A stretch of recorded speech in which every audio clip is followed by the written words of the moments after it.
J'ai aidé à la restructuration de la Banque populaire maroco-guinéenne pendant 16 mois et ça coïncidait au procès du professeur Alpha Condé. Je n'ai pas été payé, mais ce prix règle tout. J'ai participé au procès des mutins, au procès des 2 et 3 février, la mutinerie, le procès des gangs. Je crois qu'il témoigne de mon histoire et de mon parcours judiciaire. Je dis que c'est sur la base d'un mérite. Il y a un institut, l'Institut de formation et d'expertise juridique qui vient de vous décerner un prix pour votre brillant parcours, remarquable carrière. Quelle est votre première impression? C'est vraiment une satisfaction morale. J'attache assez de prix à ce prix parce qu'il émane pas d'un organe, un comité, mais c'est d'un institut qui n'a pas besoin de voir la tête de quelqu'un, de le connaître, mais c'est sur la base des données, des performances. J'en ai été très satisfait et gratifié.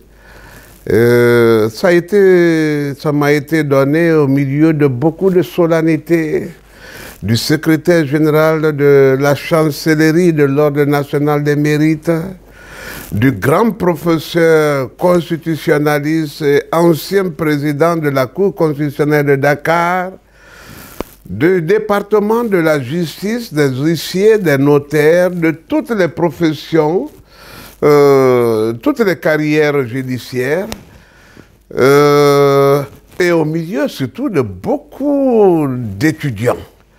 J'ai été satisfait par la présence de maître Alseni Ba, auquel d'ailleurs j'ai dédié ce prix parce qu'il était dans cette salle. Il a été mon professeur du droit des banques et assurances et il a assuré le décanat aussi de la faculté après nous. C'est vraiment élogieux et ça me fait complètement disparaître toutes mes amertumes. J'ai aidé à la restructuration de la Banque populaire maroco-guinéenne pendant 16 mois et ça coïncidait au procès du professeur Alpha Condé. Je n'ai pas été payé, mais ce prix règle tout. J'ai participé au procès des mutins, au procès des 2 et 3 février, la mutinerie, le procès des gangs. Je crois qu'il témoigne de mon histoire et de mon parcours judiciaire. Je dis que c'est sur la base d'un mérite. Et s'il y a mérite, je le dois à mes maîtres d'école primaire, je le dois à mes maîtres du secondaire, je le dois à mes professeurs et à toute l'éducation qui m'ont affecté. Et sincèrement, si c'est un mérite, c'est à eux. Ils ont été de bons éducateurs et l'Institut l'a confirmé. Donc ça représente beaucoup de choses pour vous. C'est un grand symbole. C'est un grand symbole. N'est pas donné à qui le veut. Il est annuel. Il m'a été publiquement, contradictoirement donné dans un office de qualité aussi, l'hôtel Kaloum, avec un grand repas. Je crois que le chancelier, même le représentant de la chancellerie, n'a pas manqué aussi de me promettre une nouvelle décoration. C'est-à-dire que seule la vérité, seule la justice, seul le droit, l'état de droit. Parce que je suis avocat dans l'âme. J'ai été nommé magistrat, je n'ai pas voulu pratiquer la magistrature parce que la magistrature est assujettie à l'exécutif et moi, je n'aime pas être sous les ordres. Je suis un avocat qui, chaque jour, ou on me provoque ou je provoque. J'aime pas me coucher vernis d'huile dans le sens des poils, non. voici l'homme, sincèrement. Vous voyez, cet institut, c'est qu'il représente. C'est comme à l'Institut Pasteur où on parle des venins de serpent. Mais l'analyste sait que le serpent aussi son ennemi. Et que son venin, lui ne traite que des venins. Ce venin est plus mortel que tel autre. Alors, qu'il parvienne à cette analyse et qu'on me donne ce document, ça répare toutes mes frustrations. J'ai défendu chefs d'État qui ne m'ont pas été reconnaissants, mais moi j'ai fait le devoir. J'ai défendu de hauts grands officiers. Je crois que moralement je suis satisfait. Et c'est pourquoi je n'ai pas de maladie chronique. Je ne suis même pas menacé de diabète. Et tous ceux qui m'ont interrogé ont dit, mais tu as une tension artérienne égale à celle d'un jeune homme. Donc, c'est quoi le secret alors? Le secret, c'est la satisfaction morale. Quand je me lève le matin et que je respire l'air que l'Éternel, le Dieu, a donné à des gens. Il y a des gens aujourd'hui qui ont l'air, mais il faut les mettre sous oxygène. Parce que l'air naturel ne suffit plus. Dès qu'on débranche, ils sont partis. Quand vous vivez le matin, mais si vous n'avez pas à manger, mais buvez de l'eau. C'est cette bouche, la langue là qui nous fout dans les problèmes. Mais prenez 1 kilo de riz, faites bouillir. S'il n'y a pas de sucre, mettez le sel. Vous prenez-le naturellement, vous vivrez. Le jeûne aussi est une cause de survie. Vous avez eu beaucoup de frustration dans votre vie, parfois. Vous avez défendu des gens qui n'ont pas été reconnaissants. Oui, c'est vrai. C'est vrai.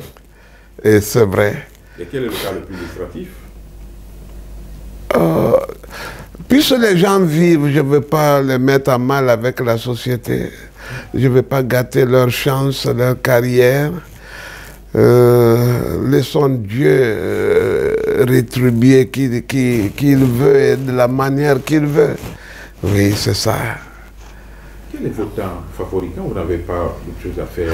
J'ai l'impression que vous aimez la musique. On avait, vous et Petit Kandia.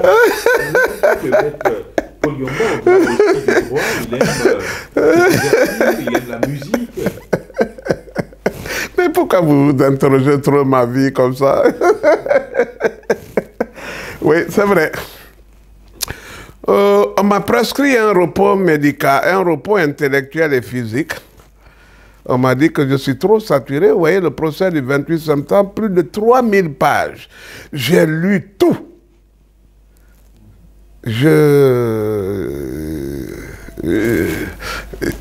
Je n'ai pas une maladie mentale, mais une saturation mentale. Le docteur m'a prescrit 3 semaines. Et c'est pourquoi j'aime m'évertuer avec les artistes, danser parfois, rigoler. Je ne peux pas être près du papier, je ne viens pas à mon cabinet. Je paye des loyers, mais je ne fréquente pas mon cabinet pour le moment parce que c'est source d'ennui. Les dossiers sont épars. Et chaque jour, on vous appelle pour dire, bon, il y a telle entrée de dossier. Je dis, bon, qu'ils viennent me trouver à la maison. Je crois que vous-même, vous êtes chez moi comme ça. Vous ne pouvez pas me rattraper au bureau. Et quand je dois sortir, c'est pour me promener. C'est-à-dire défouler. Vous savez, entre la démence et la folie complète, il y a une série d'étapes intermédiaires qui peuvent altérer les facultés mentales sans les annihiler complètement. Je ne suis dans l'un ni dans l'autre des stades, mais on m'a dit qu'intellectuellement, je suis fatigué. On m'a dit que physiquement, je suis fatigué sans être invalide. Hein. Je suis debout, mais je préfère ignorer le papier. Si j'étais au village, j'aurais pris la houe, la daba, pour aller cultiver les champs de mon père, où on défriche, il y a la musculature, il n'y a pas trop de réflexion. Voilà, c'est ça, le papier.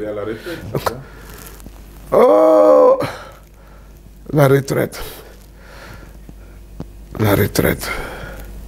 C'est vraiment bonne chose. Ça auréole tout un parcours. Je suis en train de préparer des carrières. Je dois ce que mes enseignants, mes maîtres d'école m'ont procuré. Il faut que je prépare, parce que Dieu est à la recherche d'un seul homme, pas de beaucoup de personnes, qui peuvent se tenir sur la brèche en faveur de son peuple.